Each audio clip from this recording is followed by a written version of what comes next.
Tone. Now, tone is a little bit different from the ones that we just looked at, and the reason is because we're not looking at specific words or phrases here, but actually how a whole text works.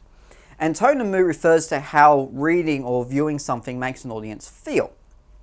Okay, so really tone is the type of voice which is used, and mood is the effect which is created by that voice. So we've got a couple of differences there. They can both usually be described with some sort of feeling word.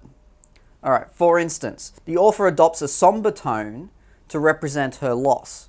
So it means that the voice that you hear, the voice that you will be reading, the voice that you get in your head while reading what they say is quite sad. Okay, so that's what somber means. So it's quite sad. Mood, on the other hand, the film uses color and music to create a positive mood. So the positive mood is what we feel. So when we see that color and music together, we get a real positive feeling out of it.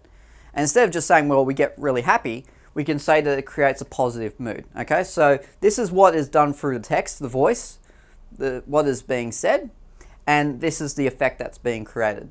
Both are pretty much, you can describe in much the same way, except you can't confuse those two things together. Okay, so if you're talking about mood, then you're really talking about the effect that's created, and tone is how they present that. Okay. Now, yes, they are fairly similar things, and you can pretty much talk about them in the same way. However, they are different, and you can't use them in exactly the same way, but it's mostly the same.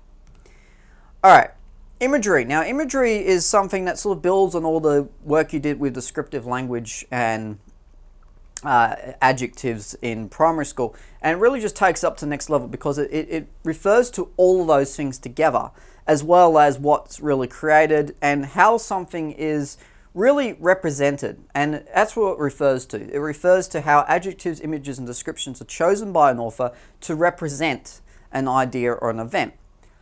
So you might think, well, how does that really work?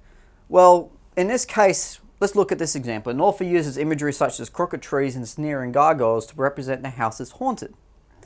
Now, having those descriptions on their own may not necessarily mean that the house is haunted. The house might be completely normal. But because the author has chosen to use images such as crooked trees and sneering gargoyles, we sort of get that image in our heads. And it's that one that we get through watching horror movies and reading horror books and being exposed to different horror stereotypes. That by using those images of crooked trees and gargoyles to represent an ordinary house, you can make it appear like it's haunted, even though it may not be at all. And that's the effect that good storytellers can have. The image that you see here could just be an ordinary normal house, but because of the way that it's portrayed, the way that the color is being used, the way that all of the descriptions for it, I guess, could work together. I mean, this could be just a house in the middle of winter. If you go back there in spring again and all these trees are growing their leaves back, it might look really, really pretty. But because of the time of year it is, and because of the way that it is presented, we get this image that, oh my God, it's scary, it's haunted, it's all those things. And that's what imagery is about. It's about how it's represented, not necessarily what adjectives they have used or description they've used and how good it is or how bad it is. It's about what it represents and how it's deciding to represent something. Another example is you can do the exact same thing with a person. You can pick a person's really very, very small weaknesses and blow them up and actually just talk about their weaknesses and none of their strengths. And you may be able to make them sound like a bad person if the reader or the audience doesn't know what a good person that individual is. So you often see that with a lot of political campaigns, for instance, where they often create this imagery of a politician in an attack ad. So one side's attacking the other and saying that they're this, they're that, and then the other.